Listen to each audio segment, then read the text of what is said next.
출근 중입니다. 모터쇼로. 그래서요? 그러니까 차 대 차 상황에서는 어느 정도의 그 여유를 줘요. 운전자가 판단할 수 있는. 예. 그런데 차 대 사람이다 했을 때는 가차 없어요. 그러니까 독일은 17km나 줘요? 네. 그래서 아우토반에서 보면 요즘에 120, 130 속도 제한들이 많아요. 예. 네. 거기서 보면 속도계로 20km 정도 오버하고 달려요. 그리고 시내 들어왔을 때는 7km. 그러니까 10km 정도인데, 어쩐지 과속을 많이 하더라고요. 하지만 이 완전 시내 교차로에 보면 30km까지 떨어지는 데 있잖아요. 네. 거기는 시체말로 짤없어요. 아, 저 그 시내에서 30km 구간 같은 거 죽겠어요. 그거 지키기가 되게 힘들어요. 그러니까 독일은 국도가 보통 속도가 90km거든요. 예. 그냥 왕복 2차선도. 그랬다가 이제 시내에 들어온다고 이제 마을 표지 나오면 60 떨어졌다가 50 됐다가 이제 30. 교차로만 나면 30. 그러니까 그 50, 30은 짤없어요. 그리고 거기에는 옆에 녹색 박스도 많이 있어요. 카메라 박스. 근데 독일은 또 아우토반은 네. 그 카메라도 별로 없잖아요. 카메라가 거의 없고요. 거의 없죠. 예. 그러니까 속도 제한이 있는 구간에 보면 특히 이제 카메라가 있는데 이렇게 카메라 게이트로 돼 있어요. 예. 근데 거기는 대부분 진짜 이유가 있는 곳이에요. 그게 뭐냐면 아우토반에서 갑자기 내리막이 긴 구간이 나온다든지 네. 내리막에 하이스피드 롱코너가 나온다든지 이런 데 있으면 이 카메라 게이트가 있어요. 그러니까 거기도 그것만 조심하면 되고 옆에 있는 카메라는 없어요. 그러니까요. 저 그 쾰른 민박지 사장님이 그러는데 아우토반은 카메라 거의 없어. 그러는데요. 네. 그래서 거기 보면은 저런 거 있잖아요. 그 가변 표지판 달려 있는 전광판들. 네. 거기에 속도가 이제 변하잖아요. 그래서 거기는 그 표지판하고 카메라가 세트인 경우들이 있어요. 어저께 저도 이제 E클래스 220D 타고 다녔는데 파사트 예약한 게 없어가지고 이랬더니 그거 해줬어요. 근데 그거 가지고서 한 240, 50 정도 밟으면서 가는데도 뭐 앞에 나보다 빨리 가는 애 꼭 있어. 있죠. 예, 있죠. 근데 이건 뭐 브랜드 얘기지만 여기서 보면은 가장 열심히 빠르게 앞차랑 꼬리 붙여서 가는 브랜드는 BMW예요. 네. 역시. 예, 맞아요. 포르쉐는 여유 있게 가다가 한 방에 따고요. 그 확실히 그 저기 브랜드마다 운전자 성향이 좀 있는 것 있어요. 같아요. 예. 확실히 있어요. 그리고 저 유럽에서 운전하다 보면은 아, 세아트가 뭔가 우리나라의 기아와 비슷한 그런 느낌이 아닌가. 예, 오늘이 9월 12일이고요. 2017 프랑크푸르트 모터쇼 시작 프레스데이 첫날입니다. 재작년 이맘때 첫날에는 BMW 회장이 쓰러져갖고 큰 화제가 됐었죠. 여기가 주차 타워에서 내리면은 바로 BMW 앞에서 내려주거든요. 그래서 거의 항상 BMW부터 시작을 합니다. 예, 신형 X3입니다. 앞에 디자인이 예전에 비하면은 명암이 되게 뚜렷해졌다고 해야 되나? 좀 더 존재감이 두드러지는 디자인으로 바뀌었네요. 예, 컨셉트 G4입니다. 요즘에는 로드스터 또는 오픈카가 수요가 많이 줄어서 단독으로 좀 개발하기 힘들잖아요. 그래서 좀 더 안전법을 택했죠. 도요타와 같이 개발을 했습니다. 디자인이 기본적으로 구형과 약간 비슷한 느낌이 나긴 하는데 그래도 굉장히 멋있긴 합니다. 프로포션이. 물론 이 디테일들을 보면은 양상과는 아직 좀 거리가 있어 보입니다. 이 보르그 바르트는 독일 브랜드인데 한번 사라졌다가 중국 회사가 살려냈죠. 중국 BAIC가 소유주예요. BAIC는 현대랑 벤츠랑 합작하고 있는 회사죠. BX5가 있고 BX7이 있는데 점점 라인업을 늘리는 중이고요. SUV를 전문으로 합니다. 예, 역시 쌍용은 렉스턴이 메인이죠. 최근에 G4 렉스턴을 유럽에 출시했다고 합니다. 예, 기아 옵티마 SW, 그러니까 K5의 외관 버전이죠. 저는 실물로 본 거는 처음인데 사진보다는 별로 안 예쁘네요. 그리고 이 차는 또 플러그인 하이브리드입니다. 기아 신형 리오입니다. 저 앞에 그릴을 막아놓으니까 좀 덜 예쁜 것 같아요. 지금 이 차는 1.0 터보 엔진을 탑재했고요. 120마력, 최고 속도 190km입니다. 실내는 기아 특유의 디자인이고 저 센터페시아 쪽은 모닝과 많이 비슷하네요. 트렁크 용량은 325리터인데 이 B세그먼트 해치백 치고는 큰 편 같아요. 역시 스토닉은 노란색이 이쁘군요. 누구 말에 따르면 포르쉐 같대요. 이번에 처음 선보인 CR-V 하이브리드 프로토타입인데 이게 양산이 확정이 된 거죠. 유럽에. CR-V의 경우에는 유럽에 디젤은 이제 포기를 하고 하이브리드로 나온다고 합니다. 그러니까 유럽에 CR-V 디젤은 이제 없는 거죠. 시빅 타이발은 멀리서 보면 멋있는데 가까이서 보면은 좀 부담스러운 구석이 있어요. 특히 외관에도 저 피아노 블랙 저걸 너무 많이 써갖고 뭔가 좀 부담스럽긴 해요. 스즈키 부스의 메인은 신형 스위프트인데 제가 지금 얼핏 기억이 안 나는데 이 차가 유럽 NCAP에서도 별 5개로 못 받았을 거예요. 어쨌거나 스위프트가 유럽에서는 스즈키의 메인입니다. 디자인이 구형보다 낫군요. 어쨌든 이 차도 뭐 한 내년 정도면은 뉴르부르크에서 렌터카로 보겠네요. 예, 2018 포드 머스탱 GT인데요. 10단 변속기가 들어갔죠. GM과 공동 개발한. 그리고 드래그 스트림 모드도 있어서 순발력이 굉장히 빠르다고 하는데 포드에 따르면 911보다 빠르다고 하죠. 어쨌거나 까마로도 그렇고 포드 머스탱 GT도 그렇고 가격 대비 성능이 참 좋은 것 같아요. 특히 머스탱 신형의 경우에는 디자인도 상당히 괜찮고, 이 머스탱은 저 테일램프의 디자인이 진짜 예술인 것 같아요. 체리는 이번 프랑크푸르트 모터쇼에 그 크로스오버를 내놓는다가 체리도 유럽 시장을 겨냥을 해서 준비를 하고 있는 것 같습니다. 생각해보니까 체리가 프랑크푸르트 모터쇼에 나오는 건 이번이 처음인 것 같아요. 톰톰이 보통 내비게이션으로 유명한데 요즘에는 HD 맵, 그러니까 자율주행을 위한 HD 맵을 굉장히 열심히 개발을 하고 있는 것 같더라고요. 그래서 자율주행에서도 톰톰이 또 빠질 수가 없는 그런 회사가 됐습니다. 그레이트 월의 웨이가 굉장히 일찍 해외로 진출했네요. 이 웨이 브랜드가 작년 11월에 광저우 모터쇼를 처음 런칭을 했는데, 그레이트 월은 보통 브릭스 쪽으로만 팔리는데 웨이는 이 유럽에서도 판매를 할 예정인가 봅니다. 다카타는 재작년과 똑같은 자리에 부스를 차렸군요. 얘네들이 지금 모터쇼에 나와서 부스를 차릴 여력이 되나 모르겠네요. 아우어 미션 유어 세이프티라니 이게. 자율주행에서 빼놓을 수 없는 게 라이다인데, 이 라이다에서 벨로다인이 굉장히 큰 회사죠. 이 지금 앞에 보신 저 나부야는 저 프랑스 회사인데, 저 나부야가 미시건에다가 공장을 차렸거든요. 거기에 벨로다인이 라이다를 공급을 하고 있나 봅니다. 근데 뭐 벨로다인이 라이다를 공급하는 업체가 한두 개가 아니라서, 이 나부야 이 버스가 원박스, 그러니까 미래의 원박스 탈 것이라고 합니다. 이렇게 원박스로 차를 만들면은 실내가 굉장히 넓죠. 가운데는 이제 사람이 앉으니까, 사람이 서 있으니까 굉장히 많이 탈 수 있긴 하겠네요. 여기도 이쪽에도 시트 3개가 있고, 이 라이다도 종류가 여러 가지군요. 제품 이름이 울트라 퍽이네요. 아, 이거 좀 발음 되게 조심해야 돼. 근데 이 벨로다인 제품 이름 보니까 지금 다 퍽이 들어가요. 아, 맞다. 벨로다인에서 제품 이름 중에 가장 유명한 게 이거죠. 벨라레이. More of the LiDAR market nowadays. And you are the one of the best company for the LiDAR. Great, great, yeah. Yeah, so what you see here is not only LiDAR, but we have here a full autonomous car. Yeah, okay. So it is not R&D, it is not for prototyping purpose. This is a French shuttle bus from our customer Navia, and it's fully operational. It sold around they sold around 50 vehicles all over the world. Okay. They have transported more than 170,000 people up to now. So it's fully autonomous, fully operational, and it's navigating with our sensors. You see the PAC wheel P16 in front and the back of the way. They have 2 cameras in front. You can see if you go around, but it's mainly done by the 360-degree sensors that the vehicle is capable to manage autonomously. It does not have any more steering capability. There's no steering wheel. They have a security sensor just for stop if something should happen. Okay. That's last one. We have additional camera systems. This car doesn't have any front and rear, you know. This is a symmetric, you know. Yeah, it's quite symmetrical. Yeah. First of all, we see between 100 and 200 meters round view. We have 360 degrees.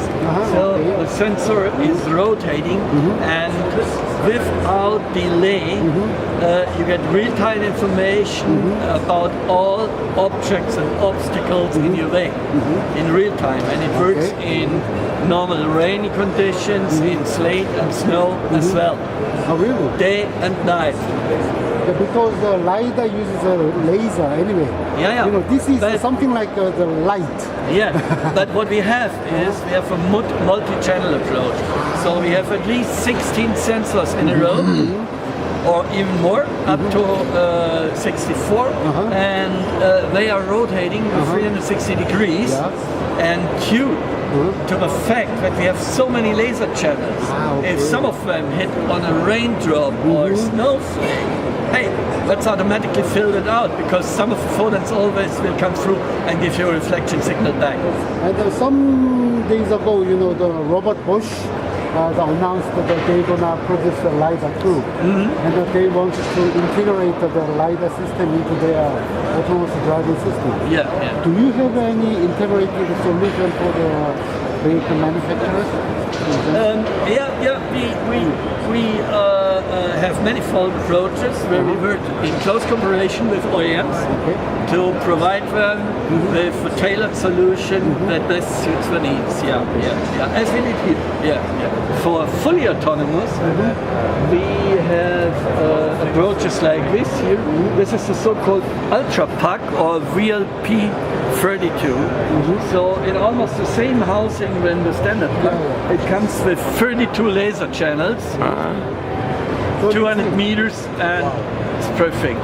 T-Roc은 폭스바겐의 새로운 SUV인데 사실 그동안 폭스바겐이 그 규모에 비해서 SUV 라인업이 그렇게 강하지는 않았거든요. 근데 요즘에 들어서는 SUV 라인업을 많이 늘리고 있죠. 그 중에 하나가 바로 이 T-Roc입니다. T-Roc 같은 경우에는 유럽 시장에 워낙 지금 소형 SUV들이 많이 팔리고 있으니까 유럽 시장에서 그 볼륨을 더 높여줄 것으로 기대를 받고 있습니다. 스타일링은 전형적인 폭스바겐인데 저 그릴 디자인의 경우는 비교적 최근에 선보인 디자인이긴 합니다. T-Roc은 안팎의 색상을 좀 맞추나 봅니다.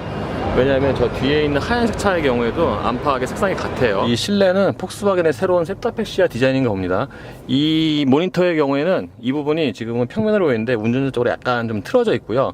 여기 안에 있는 이 폰트라든가 메뉴도 좀 최근에 하긴 저 근데 요즘에 폭스바겐 타본 지가 이제 하도 오래돼갖고 어쨌거나 새롭게 개발한 이 인포테인먼트 시스템입니다. 실내를 여기저기 살펴보면은 아, 이 차가 역시 급이 낮은 차구나. 그러니까 소재가 좋은 구석이 별로 없어요. 눈에 가장 잘 띄는 이 대시보드가 보통은 내장재질이 가장 좋은 편인데 여기도 그렇게 썩 좋은 편 아니고 특히 이 시야가 밑으로 내려갈수록 보통 내장재가 안 좋아지거든요. 저 도어 트림 같은 게 저긴 직물이죠. 이 차는 수동 사양인데 클러치 페달은 꽤 가벼운 편이에요. 그리고 이 수동 변속기는 변속 품질이 참 괜찮네요. 뭔가 강하게 좀 단단하게 그러면서 부드럽게 착착 꽂힙니다. 위아래로.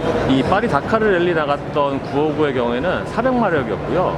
최고 속도가 210km였어요. 959를 좋아하시는 분이 참 많은데 저는 이 959 헤드램프가 가장 멋있는 것 같아요. 가장 예쁘죠. 그리고 이 차는 좀 특이하게 이렇게 차고를 들어 올려도 예뻐요.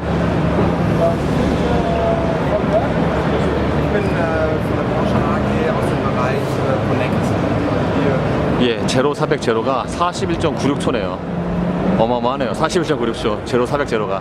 그리고 제로에서 정지해서 400km까지 가속하는데 32.6초밖에 안 걸리네요. 이 제로 400 제로가 42초 걸린 거는 세계 신기록이라고 합니다. 운전은 후안 파블로 몬토야가 했군요. 몬토야 오랜만에 보네요. 이 뒤에 디자인을 보면은 와 소리가 나오긴 하는데 뭔가 멋있거나 포스가 있거나 그렇지도 않습니다.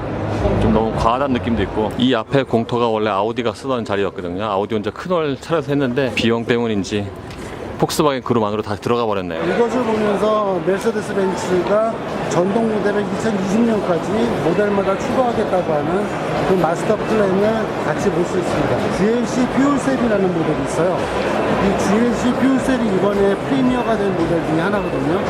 이제 이번에 보면서 되게 재미있었던 거가 독일 브랜드들이 연료전지에 대해서 더 이상 거부감을 갖지 않습니다. 연료전지를 지금 뭐 옛날엔 BMW만 그렇게 주구장창 했었는데 이제는 BMW뿐만 아니라 벤츠나 아우디, 폭스바겐 다 연료전지를 합니다. 그 이유가 뭐냐라고 물어봤을 때 대답은 아주 클리어했어요. 전동화로 간다라는 것에는 변함이 없다.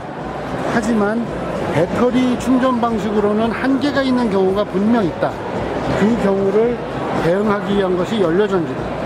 하지만 연료전지가 메인스트림이 될 수는 없다. 왜냐하면 너무 비싸기 때문이다. 그래서 결국은 극한 상황에서 배터리로 대응하지 못할 때 그것을 대응할 수 있는 것으로 연료전지를 옵션으로 가져간다. 이것이 독일 브랜드들의 답이었습니다. 지금 여기 보이는 것이 연료전지 차의 내부 구조입니다. 앞에 보이는 엔진처럼 보이는 부분이 연료전지 스택이고요. 그러니까 여기가 뭐냐면 수소와 산소가 들어가면은 전기하고 물, 열 이렇게가 나옵니다. 이 다 지금 연료 탱크도 카본이고요. 그리고 여기 이게 뭐냐 익스펜션 탱크예요. 이것도 카본이에요. 연료전지차가 비싼 이유 중에 하나가 퓨얼셀도 비싸지만 저 카본 탱크 두께 보세요. 카본 탱크가 엄청 두껍죠. 이렇게 해야지만 그 영하 200몇십도에 해당하는 액체 수소에도 깨지지 않고 충격을 받아도 견딜 수 있다고 합니다. 그래서 비싸지는 겁니다. 역시 안전성의 문제군요. 네. 그래서 이게 뭐 저기 우주선처럼 수소 저장 합금을 사용한다면 안전성에 문제가 없겠지만 그럼 가격은 단순히 그냥 한 1억이 더 넘어갑니다. 프로젝트 1 모델입니다. 그러니까 일반적인 브랜드에서 나올 수 없는 스펙이잖아요. 그렇죠. 그리고 이제 또 한 가지가 뭐냐면은 딱 처음에 얘기를 할 때 뭐라고 얘기했냐면 F1 머신의 공로 주행용 버전이다 라고 딱 얘기를 했어요. 그래서 프로젝트 1이라는 게 한 가지 어떤 목표를 향해서라면 있는 기술을 다 때려붓겠다 그런 의미를 가진 게 프로젝트 1이거든요. EQ 파워 플러스라고 되어 있잖아요. EQ 파워 플러스라는 게 지금 이게 F1으로 치면 커스 기능, 예. 이제 그런 기능 같은 것이 결국은 에너지 회생이니까 그러니까 그냥 빠른 차는 아니다. 빠를 수도 있는데 효율적이기도 하죠. 그런 뜻입니다. 자, 뭐 시트에 앉는 게 아니라 시트에 눕네요. 그리고 인포테인먼트 시스템 같은 경우는 다 버추얼 칵핏을 이용을 해서 만들어 있습니다. 저 상호 지느러미 같은 저 핀은 저 패러데이 퓨처와 조금 비슷하긴 하네요. 속도가 저렇게 높아지는 차들의 경우는 사실은 직진 안정성, 네. 주행 안정성이 되게 중요하거든요.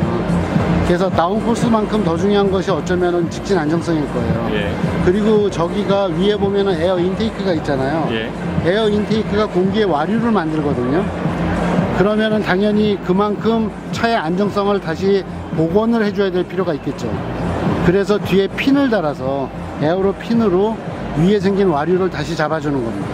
그리고 뒤에 이 리트랙터블 스포일러가 있잖아요. 예. 그래서 다운포스는 걔가 만들 거고요. 그러고 보면은 벤츠에서 오랜만에 거링도어의 차가 나왔군요. SLS AMG 이후로 오랜만에 나온 것 같네요. AMG가 네. 그 플래그십 스포츠카가 네. 점점 좀 급이 낮아졌잖아요. 네. 그게 아마 이 더 상위 모델을 나오기 위한 포석이 아니었나 싶기도 하고요. 그렇죠. 그러니까 사실은 그 이제 AMG GT가 나오고 예. AMG GT가 나오면서 그 SLS를 대체한다고 했지만 예. 사실은 한 세그먼트 내려갔잖아요. 그렇죠. 예. 그리고 그 차에 들어간 엔진이 결국 양산형으로 갔고 그런 부분을 봤을 때 사실은 뭔가 독특한 특별한 거가 하나 필요하긴 했겠죠. 예. 그러면서도 거기에서 또 한 번 기술을 개발해서 이제 다른 모델로 내려보내거나 가지고 있는 기술을 한번 선보이고 자랑하는 그런 쇼케이스 모델이 하나 필요했겠죠. 그래서 나온 게 프로젝트 1이군요. 네, 사실은 프로젝트 1보다 더 관심도 있고 더 중요한 차가 예. 바로 이 EQA입니다. 그렇죠. 그러니까 또 EQ도 있고 EQA도 있어요. 예. 그런데 이제 EQ가 사실은 어떻게 보면은 젊은이들의 재미있는 근거리 교통수단 그런 느낌이라면 EQA는 그거보다는 좀 더 긴 거리를 여행을 하고 더 가족들이 탈 수도 있고 그러니까 정상적인 자동차에 가까운 차인데 그것이 EQ라는 브랜드에서 나오는 친환경 파워트레인을 쓰고 커넥티비티를 갖고 오토노머스 드라이빙을 한다. 그렇게 된 겁니다. 그러니까 EQA가 보다 본격적인 자동차가 미래형으로 나온 형태다. 이렇게 생각을 하시면 되겠습니다. 참고로 EQ는 메르세데스 벤츠가 새롭게 런칭한 전기차 전문 브랜드입니다. 그렇죠. 그러니까 BMW가 i가 있고요. 예. 폭스바겐이 ID가 있죠. 그런 것처럼 이제 벤츠에서는 EQ라는 브랜드가 있죠. 그리고 예전에 비하면 메르세데스도 브랜드가 굉장히 많이 늘어났네요, 이제. 그렇죠. 그러니까 브랜드가 이제 4개가 되는 거죠. 예, 마이바흐, AMG. 예, 그리고 메르세데스. 예. 참고로 이 EQ라는 브랜드는 중국에서 체리가 원래 EQ라고 있거든요. 아, 예, 그래요? 그래서 소송이 한번 걸려갖고요. 네. 지금 약간 좀 흥미로운 일이 있었죠. 사실 완전히 똑같은 건 아니고요. 네. 메르세데스의 EQ는 대문자로 전부 EQ잖아요. 네. 근데 체리는 E하고 Q가 그러니까 E가 소문자거든요. 아. 그래서 이거 갖고 이제 중국에서 쓰지 마라. 체리가 근데 체리는 Q자 좋아하나 봐요. 좋아하죠. 우리 저기 옛날에 마티스 100개 갖고 가서 QQ라 그랬잖아요. 예. 그걸로 재미 봤죠, 한참. 그렇죠. 사실은 카쉐어링을 전제로 하는 차입니다. 카쉐어링을 전제로 하는 차를 뭐 이렇게 중요하게 생각할까 하는데 벤츠조차도 결국은 젊은이들이 자동차라는 물건을 멀리하지 않게 하고 재미있게 모터라이징을 즐길 수 있도록 하는 거가 중요하다는 것을 인식한 겁니다. 그리고 이제 자동차라는 것을 어떻게 운용하느냐. 그러니까 벤츠는 지금 현재까지는 자동차를 만드는 것과 서비스를 했었는데 이제부터는 자동차의 운용 프로그램을 더 중요하게 생각하겠다. 라는 것을 놓고서 한 얘기가 됐습니다. 그런데 이 EQ를 얘기하면서 젊은이들이 되게 즐겁게 살 거다라는 이야기라면서 여기에서 무슨 웨스트 사이드 스토리 비슷한 뮤지컬을 했어요. 그걸 해줬던 이유가 뭐냐면은 이 EQ는 절대로 심심한 요즘 카슈어링 차처럼 그냥 막 타도 되고 남의 차 같고 그런 게 아니다 라는 걸 보여주기 위해서였어요. 이 차가 보면은 문짝에 있는 이 색깔이 변해요. 그래서 차가 자기 기분이나 자기 용도에 따라서 색깔도 변하고 그 커스터마이징이 가능하다. 그래서 빌린 차지만 한결같은 빌린 차 같은 느낌은 절대 아니다. 그래서 자기 이모션을 표시할 수 있는 하나의 소통 도구다 라는 것을 강조했습니다. 그러니까 또 새로운 차원의 커넥티비티군요. 그렇죠. 그러니까 그동안은 커넥티비티를 얘기를 하고 그리고 이제 카슈어링 얘기를 하고 이러면은 그냥 공공재 같은 느낌이었잖아요. 예. 내 거가 아니고. 그런데 이거는 공공재이지만 개성을 살리는 방법이 무엇일까? 사실은 그거는 재미라는 요소고 재미는 자동차 회사 입장에서는 부가가치거든요. 그런 거를 강조한 또 하나의 고민을 통한 작품이다. 이렇게 말씀드릴 수 있습니다. 예, 저 앞에 디스플레이가 있죠. 네. 그러면 저게 on my way 그러면은 지금 너한테 가고 있어. 그 뜻이고 hey Kate 그러면 이제 부른 사람한테 도착을 해서 인사를 하는 거예요. 그리고 나서 몇 번 거리로 가겠다 라고 얘기를 하는 거고요.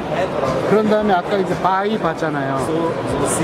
헤이 데이빗 뭐 오늘도 같이 만나나 보네. 그러니까 이런 식으로 차가 데이팅을 해요. 차가 이제 교통수단이지만 커뮤니케이션 도구이기도 하고 그리고 오락의 도구이기도 하고 그런 부분을 상당히 고민을 많이 했다. 저 눈 봐요. 눈이 표정이 변해요. 진짜 되게 이런 부분은 그 잘못하면 퍽퍽해질 수 있는 미래 자동차를 재미있게 만들려고 계속 고민한다. 이건 되게 좋은 것 같아요. 이런 거 보면은 벤츠가 참 고민이 많은 것 같아요. 점점 차를 소유하는 비율이 떨어지고 그러다 보니까 쉐어링은 늘어나고 그러니까 그런 고민을 많이 한 그런 결과물이 아닌가 싶어요. 그렇죠. 그러니까 고객층도 낮추고 그 말은 곧 차 더 많이 팔고 싶다 뭐 그렇게도 들립니다. 그렇죠. 젊은이를 잡아야지 앞으로 차를 여러 번 바꾸게 할 수 있거든요. 그래야 미래가 있겠죠. 그럼요. 와, 저는 태어나서 이렇게 우박이 이렇게 세게 오는 걸 처음 봐요. 진짜로. 우리나라 우박 이렇게 가늘게 오잖아요. 어쩌다. 쌀해기처럼 오지. 예, 얘는 지금 돌멩이가 떨어지는 것 같아요.